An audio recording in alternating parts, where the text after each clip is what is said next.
Padmesh institute of वैदिक sciences की ओर से केतु पद्मेश का नमस्कार है। मंगल का परिवर्तन हुआ है। मंगल केतु के साथ आया। ये युति कितनी प्रभावी होगी, जैसे ही शुरुआत हुई वैसे ही भूकंप आया। राहु और गुरु का चंडाल योग चल रहा है। आमने सामने 180 अंश पर मंगल और केतु की युति होगी।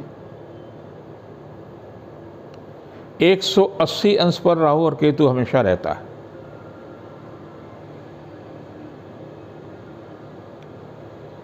एक अच्छी बात है कि यह युति एक लंबे समय तक नहीं रहेगी। तुला में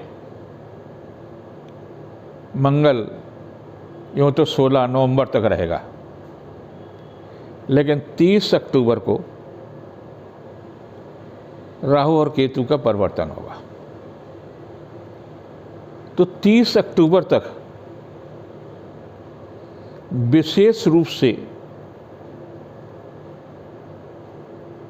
इन ग्रहों का प्रभाव प्रकृति पर, मनुष्य पर, जीव जंतुओं पर, दुर्घटनाओं में प्रभावित करेगा। लेकिन वहीं कुछ लोगों को, जो बेरोजगार लोग हैं, उनको रोजगार की दिशा में भी सफलता मिलेगा। राजनीतिक सत्ता के लिए हर दल कुछ न कुछ अपने नए नए प्रयोग कर रहे हैं। देवरिया में जमीन को लेकर के एक हिंसक दुर्घटना हो गई। तो ये जो युति होती है, केतु आधा मंगल का प्रभाव देता है। मंगल कल्याणकारी भी है और अकल्याणकारी भी है। किसके लिए कल्याणकारी, किसके लिए कल्याणकारी है, ये आपको देखना होगा। मेष के लिए सप्तम होगा, तो निश्चित रूप से लाभदायी है। लेकिन अग्नि दुर्घटना या सब्जी काटते समय जीवन साथी को बहुत सावधानी रखने की आवश्यकता है। चोट लग सकती है। 30 अक्टूबर तक की बात है। सचेत रहने की आवश्यकता है। लेकिन चल और अचल संपत्ति के मामले में भी सफलता मिलेगी। वहीं जो इनकी वृष राशि है, उनके लिए कष्टदायी होगा, क्योंकि मंगल छठे होगा, तो किसी रिश्तेदार के कारण से तनाव मिल सकता है, अपनी गलतियों के कारण से तनाव मिल सकता है, स्वास्थ्य प्रभावित हो सकता है। खास तौर से रक्तचाप से रोगी, उन्हें विशेष रूप से सचेत रहने की आवश्यकता है। वाहन चलाते समय सावधानी रखें। जिनकी मिथुन, उनके लिए पंचम होगा। छोटी छोटी बातों पर क्रोध आ सकता है, लेकिन संतान के दायित्व की पूर्ति की दिशा में सफलता देगा। व्यवसायिक मामलों में भी सफलता देगा। यश और कीर्ति में वृद्धि करेगा। और जिनकी कर्क राशि है, भौतिक सुखों में वृद्धि कराएगा, निजी सुख में वृद्धि कराएगा, आर्थिक मामलों में सफलता देगा, रुका हुआ धन लाभ दे सकता है।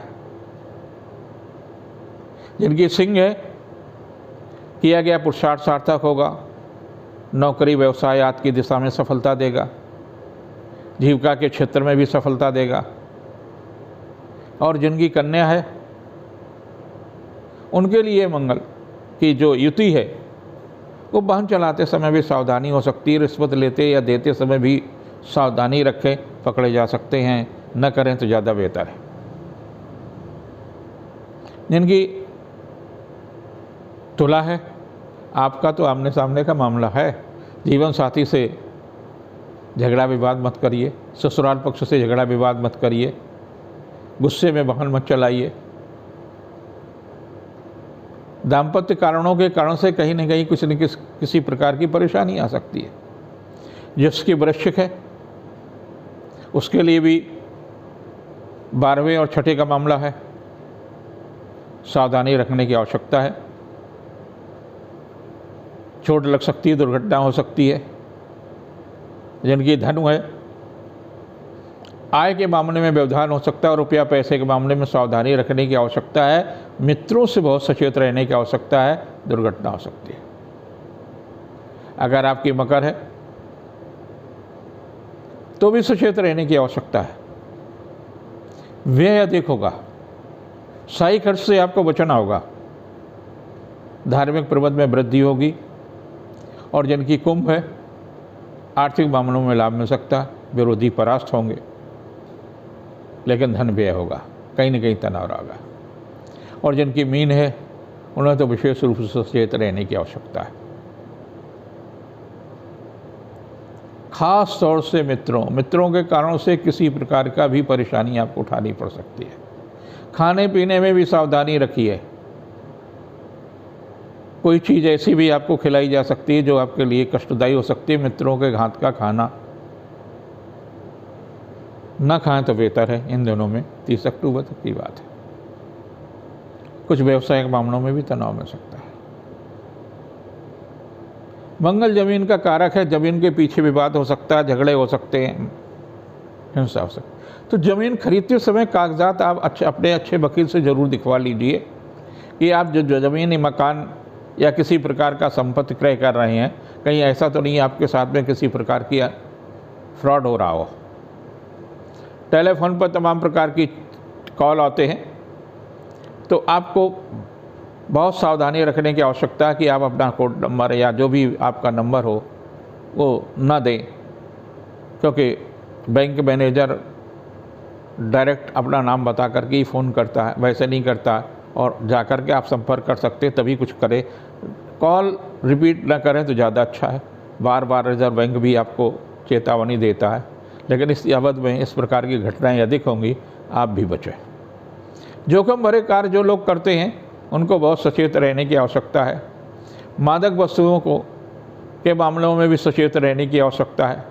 कहीं न कहीं आप जो है अगर इसके शिकार हो गए हैं तो भयंकर दुखद परिणाम भी हो सकते हैं। जीवन के साथ खिलवाड़ मत करें। अब ये सप्ताह कैसा जाएगा और अगर है ये योग तो क्या करें? मंगल का दान करें। अधिक लोगों को विश्वास न करें। रुपए पैसे के लेन देन में बहुत सावधानी रखने की आवश्यकता है। आप कभी कभी खुद ही मैकेनिक बनने की कोशिश करते हैं। अरे विद्युत का मामला है, कुछ भी परेशानी हो सकती है, तो आप उससे ज़रूर बचें, क्योंकि युति बहुत अच्छी नहीं है।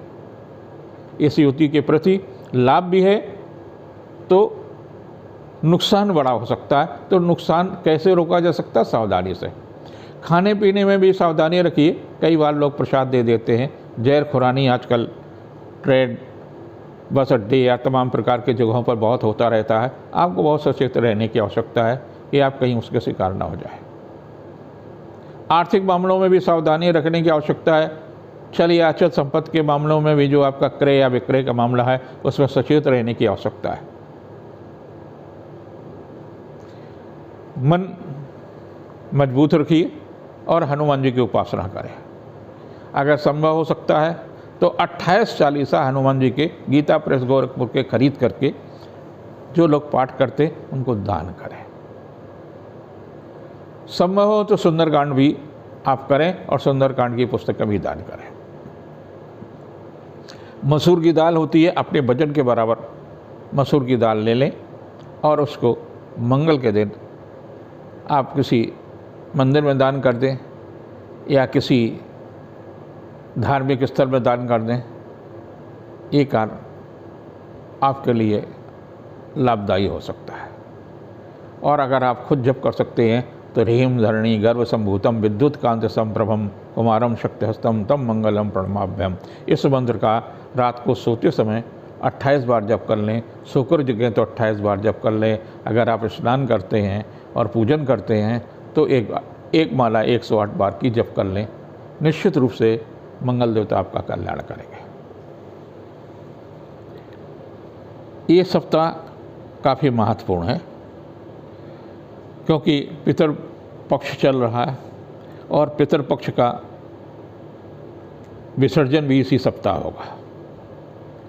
पितरों के प्रति सम्मान रखना हर हिंदू का कर्तव्य है।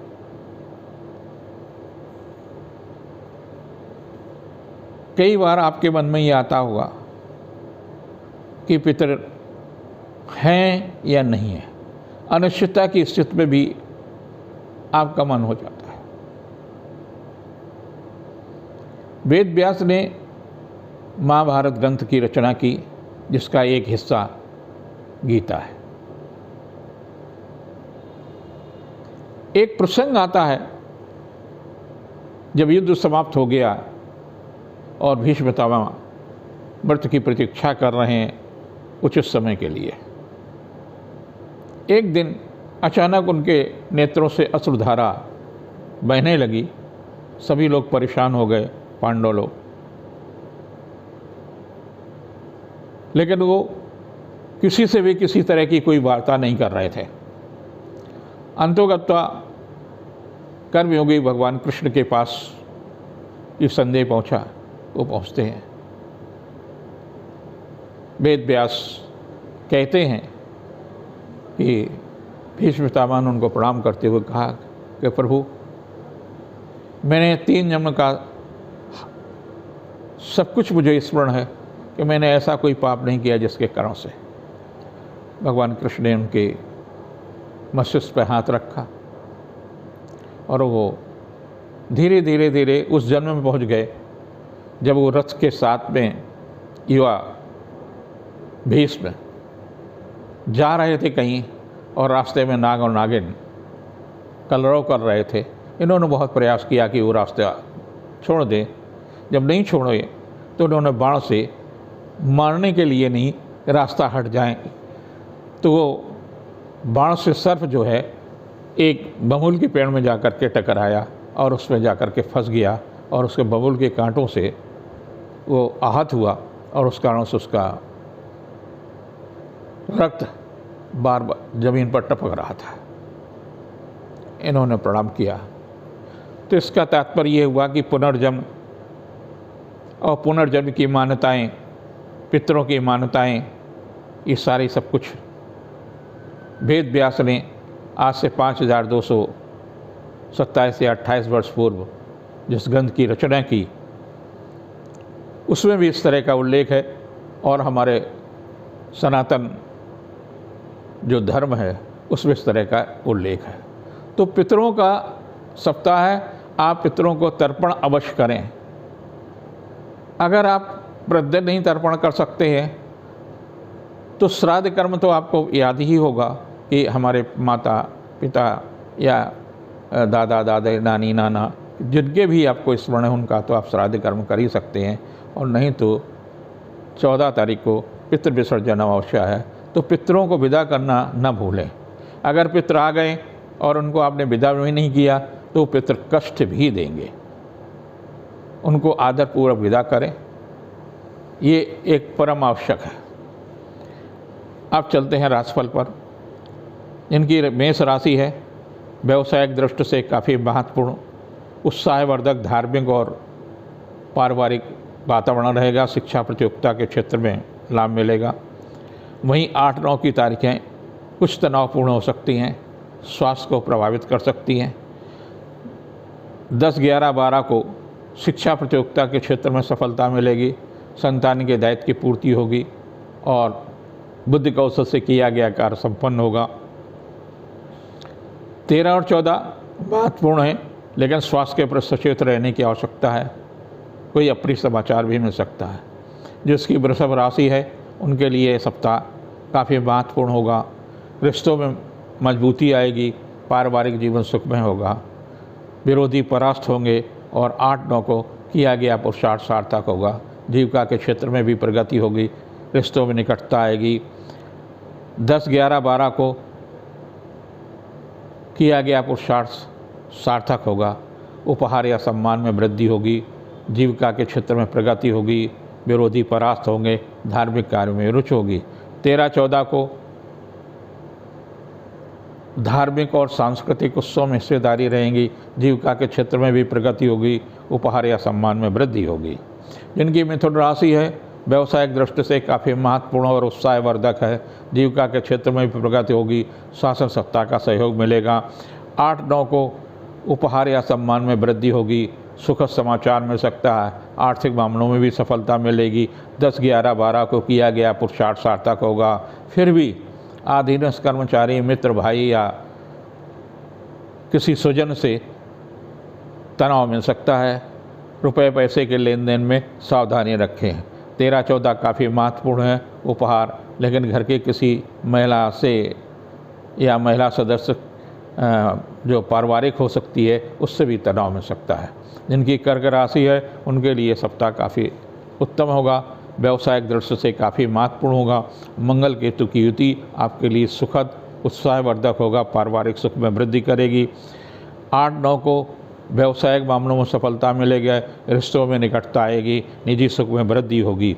10, 11, 12 को किया गया पुरुषार्थ सार्थक होगा, शासन सत्ता से भी सहयोग मिल सकता है, जीविका के क्षेत्र में प्रगति होगी।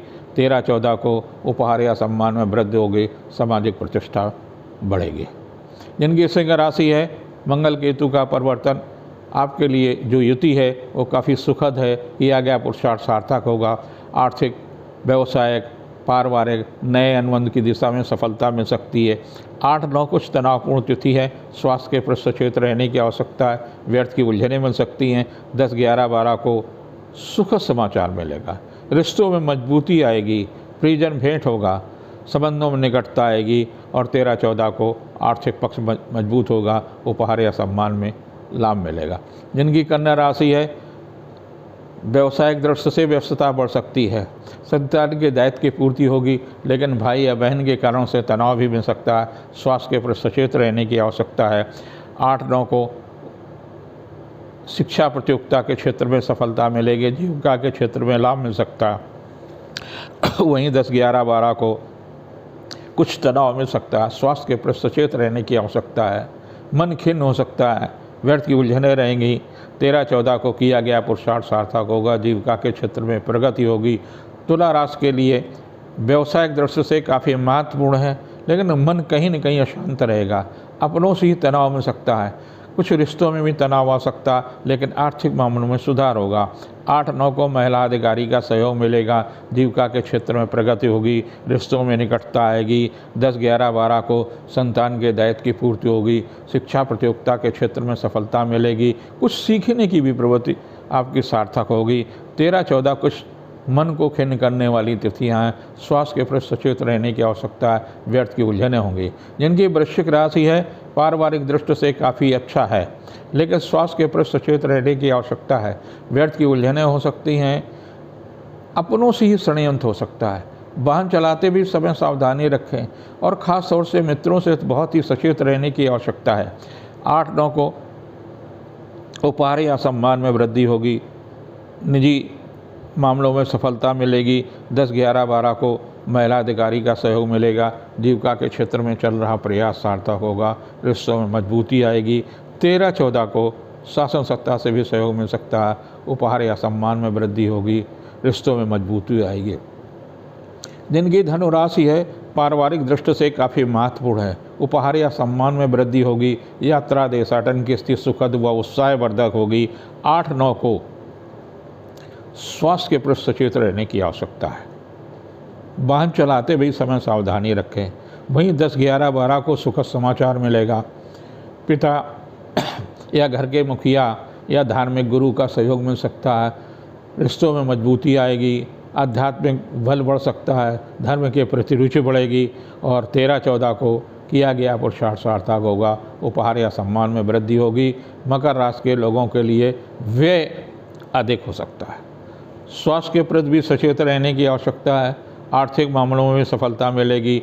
8-9 को दाम्पत्य जीवन सुखमय होगा, जीवन साथी का सहयोग मिलेगा। लेकिन वहीं 10, 11, 12 को जीवन साथी के कारण तनाव मिल सकता है, व्यय के कारण तनाव मिल सकता है, अपव्यय अधिक होगा। और 13, 14 को आर्थिक प्रयास सार्थक होंगे, जीविका के क्षेत्र में लाभ मिलेगा, माता पिता का सहयोग रहेगा। जिनकी कुंभ राशि है व्यस्तता अधिक रहेगी। स्वास्थ्य के प्रति सचेत रहने की आवश्यकता है। खास तौर से 8-9 तनावपूर्ण तिथियाँ हैं, व्यर्थ की उलझनें रहेंगी, मन अशांत रहेगा, संतान के कारण चिंतित हो सकते हैं। 10, 11, 12 को सुखद समाचार मिलेगा, रिश्तों में प्रगाढ़ता आएगी, उपहार या सम्मान में वृद्धि होगी। लेकिन 13, 14 को स्वास्थ्य के प्रति सचेत रहने की आवश्यकता है, कुछ पारिवारिक तनाव मिल सकता है। जिनकी मीन राशि है उनको इस सप्ताह विशेष रूप से सचेत रहना चाहिए। यदि मादक वस्तुओं का से रिश्ता है तो उसका तत्काल छोड़ दें। दुर्घटना या अप्रिय समाचार भी मिल सकता है। स्वास्थ्य के प्रति किसी तरह का जोखिम उठाए नहीं। 8-9 को संतान शिक्षा की दिशा में किया गया प्रयास सार्थक होगा। वहीं 10, 11, 12 आपके लिए कष्टदायी तिथियाँ हैं। स्वास्थ्य के प्रति सचेत रहने की आवश्यकता है। आपके साथ कुछ कठोरता भी हो सकती है आपके स्वस्थ रखने के लिए। वहीं 13, 14 को व्यवसायिक मामलों में सफलता मिलेगी, जीवन साथी का सहयोग और सानिध्य मिलेगा। ये था आपका साप्ताहिक राशिफल। आपसे फिर से विनम्र निवेदन है कि आपके घर में पितर आए हैं। 14 को अमावस्या है, शनिवार श्री अमावस्या है। पितरों का विसर्जन श्रद्धापूर्वक, सम्मानपूर्वक करना न भूलें।